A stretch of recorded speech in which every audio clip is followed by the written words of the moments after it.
Hitting hard with Jon Chuckery here on Locked On Sports Atlanta as we continue to talk about the Falcons and their priorities in this upcoming draft.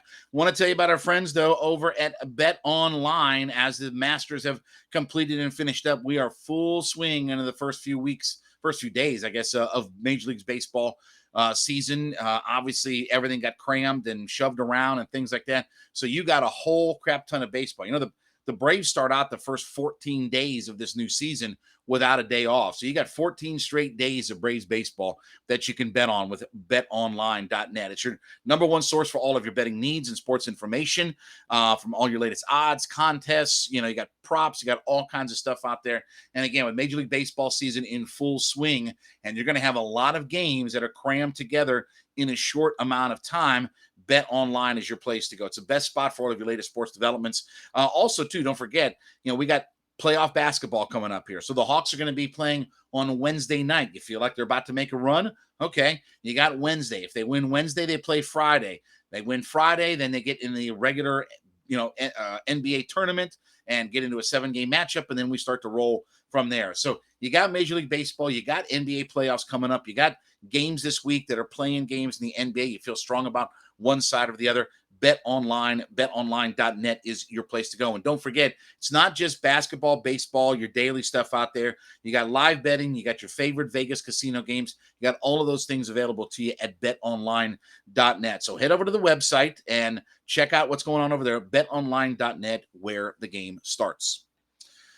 All right, we continue to take a look at the Falcons draft priority. So we said that the first two things, edge rusher and quarterback. And, the other thing about quarterback is you can't anticipate on being bad enough to get into the sweepstakes next year for Stroud and for Bryce Young. Look, the reality is that the Falcons could be very bad and they could be a top 3 pick, or they could be just good enough to be, let's say, 5, 6, 7 or something like that. And that puts you out of the sweepstakes. And that means the only way you get in is that, number one, is you have to trade up in the draft, or 2, you're going to run into teams that really want one of those quarterbacks. So it's not an ideal scenario, and it's not a scenario where you can anticipate and hope for the best, because what happens if you don't? Now you have to pick who's after that, which anybody out there want Anthony Richardson? Because right now he's ranked as the 3rd best quarterback coming today. You want anything to do with Anthony Richardson out of Florida? What's he done to show you that he's the 3rd best quarterback? And I know somebody's going to emerge in this, that, and the other. But obviously CJ Stroud and Bryce Young at the very top of the class of that draft out there. But you can't sit around and wait and anticipate. And if you draft somebody that doesn't work out, you move on to the next guy. That's just how it works in the NFL once you get rid of your franchise quarterback. Now, from there, priorities for me on the Falcons draft. After edge, after quarterback, interior defensive line. So whether or not Grady stays, goes, or what have you, if you extend him and he stays, great. Go get me a space eater that's legitimate to stand beside him and push people around so that Grady can get himself in the backfield and make plays and be disruptive in there. That to me is another component that the Falcons have not gotten a complementary piece to help Grady Jarrett out. Thus, besides just having guys around the end that can't get to the quarterback, you also have nobody inside, and thus Grady Jarrett is double team, triple team, and he can't get things going. He can't get in the backfield. Grady Jarrett's not a pass rushing defensive lineman, although he does pick up some sacks. But what he is a guy who can be a disruptor. He gets in the backfield. He can make tackles for loss. He can blow up running plays and things like that. But like a lot of things in the NFL, you have to have a running mate for all that. You have to have a guy that stands beside you. And whether it's been Tyler Davison, whether it's been Marlon Davidson, you just haven't had a guy that can complement what he does out there. So certainly an interior defensive line. And then obviously, if you trade Grady or he walks away, you need somebody to fill that spot. You need somebody to start to look at being the heir apparent at least. I mean, again, you take away Grady Jarrett off your defensive line, what are you looking at? If you take Grady Jarrett off the Falcons defensive line right now today, that is probably the single worst unit in the entirety of the NFL. I would defy you to find me a worse group position-wise in the NFL than the Falcons defensive line without Grady Jarrett. So you don't just need guys that come around the outside and contain and go sack the quarterback. You need guys that are going to come up the middle and be disruptive there as well. So interior defensive line would be my third thing. Fourth, offensive tackle. You have a real decision that you have to make now on your right tackle. Yeah, I know they signed German Ifedi, another first-round draft pick on his third team in 7 years.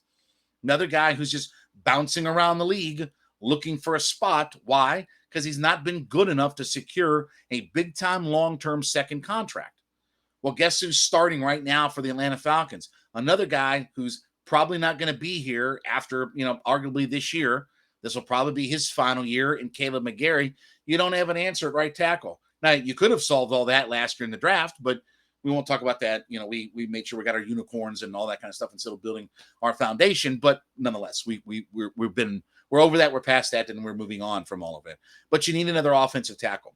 You can move guys that are on the outside there's an old saying in the NFL. Okay. You know what a guard is in the NFL? That's a guy who can't play tackle anymore. You know what a center is in the NFL? Those are guys who can't play guard anymore in the NFL. And you see veterans as they get older, they go from left tackle to right tackle. Then they go from right tackle onto the inside. And then they may even move one more spot in. Right. I mean, Jake Matthews' father did that same exact thing, right? Move inside until, he was a Pro Bowler every year at every offensive position, on the offensive line. So you need to find yourself another good young tackle and not a project and not a guy who, played, 13 starts in college or whatever like that. You need to find a legitimate guy. And you might have to invest some fairly high draft capital and all that.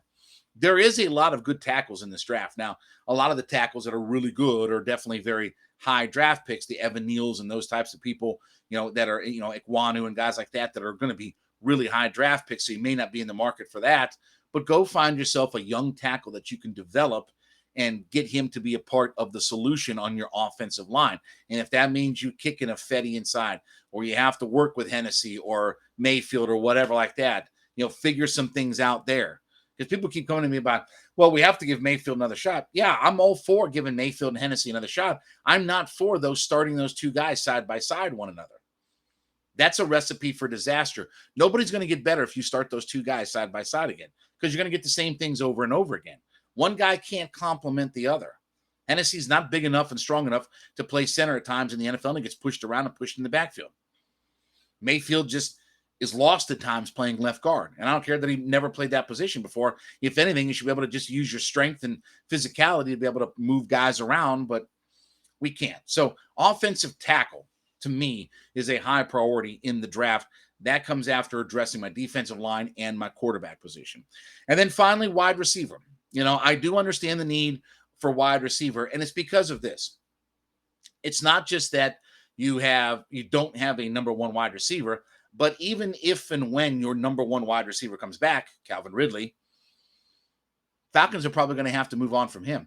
Look, your general manager came out and said in the press conference they were openly shopping Calvin Ridley. So what makes you think that he wants to be here? What makes you think that the Falcons are going to keep him around? He most likely is going to get moved around.